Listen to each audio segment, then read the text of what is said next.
can crop it, it's fine. I'm sure most everyone in this classroom has seen and are familiar with the streets of Santa Barbara. According to an article published by EHAT, the total number of unsheltered homeless is now reaching an ultimate high of 1,333. I know I cannot speak for most of you. However, I am sure most have never thought about how the homeless population are finding access to the proper health care that they need. As many of us know, homelessness in Santa Barbara County has steadily been on the rise. With this, there comes the need for increasing the healthcare clinics that provide free healthcare for them. We as people cannot immediately change the economy or offer more housing. However, we are able to provide healthcare for those who are currently in dire need. It is unethical for us as a civilized society not to provide the proper care to the people who need it the most. With this being said, my group and I have done an abundance amount of research regarding the prevalence and detrimental issues regarding care for the homeless.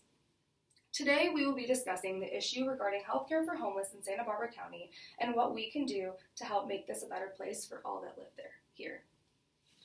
The U.S. Department for Housing and Urban Development defines homelessness as an individual who lacks a fixed, regular, and adequate nighttime residence. In 2018, this department recorded California as having the highest number of homeless individuals in the entire country, with 130,000 unsheltered or homeless individuals accounting for 30% of our country's entire homeless population. This statistic, while shocking and frankly upsetting, gets worse from here. In 2019 of this year, a study was performed a point-in-time account was performed in Santa Barbara County and reported that the city of Santa Barbara had the highest number of homeless individuals at 887. This proves that homelessness is not just a problem in our state, but in our very own neighborhood. Individuals suffering from homelessness are denied many basic living necessities that most of us take for granted. One major issue is healthcare. Not only are these individuals suffering as they live unsheltered, but they are often unable to pay for any medical costs that may be necessary as a result of this lifestyle. This could include anything from psychological counseling to women's health care to something as simple as flu shots. In 2014, Cottage Health performed a survey asking individuals, was there a time in the last 12 months in which you needed health care but were unable to get it because of cost?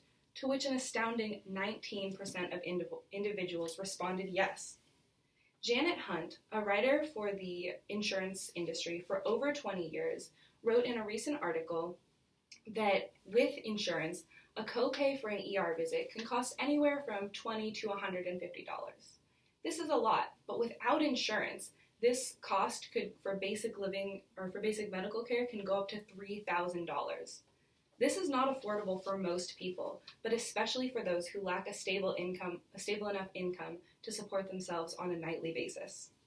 Healthcare is a basic human right, and the fact that certain individuals are unable to receive it because they cannot afford it is unacceptable. As you can see, these statistics are somewhat daunting. However, Doctors Without Walls steps in and faces these problems head on. Doctors Without Walls was founded in 2005 by three family physicians, Mark Stinson, Sabina Deer, and Naomi Duhan. The organization provides clinics in Santa Barbara County to best serve the diverse needs of this issue in areas such as Pershing Park Clinic, Alameda Park Clinic, Lompoc Clinic, and the Women's Free Homeless Clinic hosted at the Transition House. In order to build consistent care and trust with those that DWW is serving, the clinics are offered year-round, rain or shine. In addition to the clinics, DWW has small outreach teams that provide direct health care to those in need. This organization's mission is dedicated to providing free volunteer medical care for the most vulnerable of Santa Barbara County when they're in need, and to provide education and training for volunteers and others, in order to promote the excellent practice of humanitarian medicine in our hometown and elsewhere. Since DWW is a nonprofit organization, they run off three guiding principles: advocacy, collaboration, and sustainability. DWW also works closely with Medical Reserve Corps to aid in the education, training, and development of volunteers and resources in the event of any large-scale medical emergency. For example, any natural disaster, or local events like the Isla Vista Recovery Zone. This organization also helps primarily with our medical problem for the homeless, not necessarily with homelessness itself. Although they're not getting people off the street, they do help with many of the necessities they do need. For example, in a news report on their website, during our winter season within the Jewish community for the holiday mitzvah, which translates to good deed, in which volunteers get together and put together care packages, which include basic necessities such as toothbrushes, deodorant, nail clippers, feminine hygiene, combs, hand sanitizer, shampoo, snacks, and many more helpful items. As you can see, not only are they helping with actual medicinal problems through vaccination, but they also help provide daily hygiene needs as well. Now people may wonder why they deserve all this support and effort, even though they're considered homeless. Well, that's exactly why. They are none the less of a human than we are and deserve the same human rights that we possess as well. This organization has offered a tremendous amount of care for those who are in need. Before Doctors Without Walls organization was developed in 2005, it was much more difficult to receive the proper care if you did not have the money to spend on a doctor or hospital visit. Since DWW has been dedicated in providing free care for the most vulnerable in Santa Barbara, it has helped make our community a better place. Without Doctors Without Walls, it would be much more challenging for individuals to seek the proper health care that they need. Because Doctors Without Walls is a volunteer-based organization, volunteering is the best way to help. Students, community members, and medical professionals are all welcome to help out. The need for service is endless, and Doctors Without Walls will most definitely find a way to put each individual's skill to use. Typically, Doctors Without Walls holds orientation 2 to 3 times a year in order to recruit volunteers.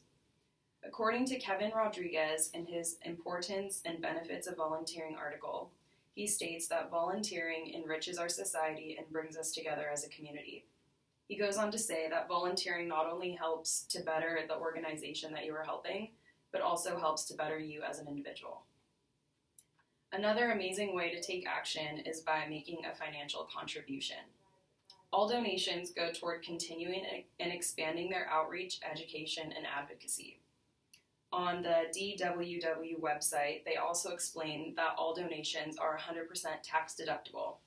According to the Council of Nonprofits website, most charitable nonprofits rely on the generosity of donors for some or even all of their funding.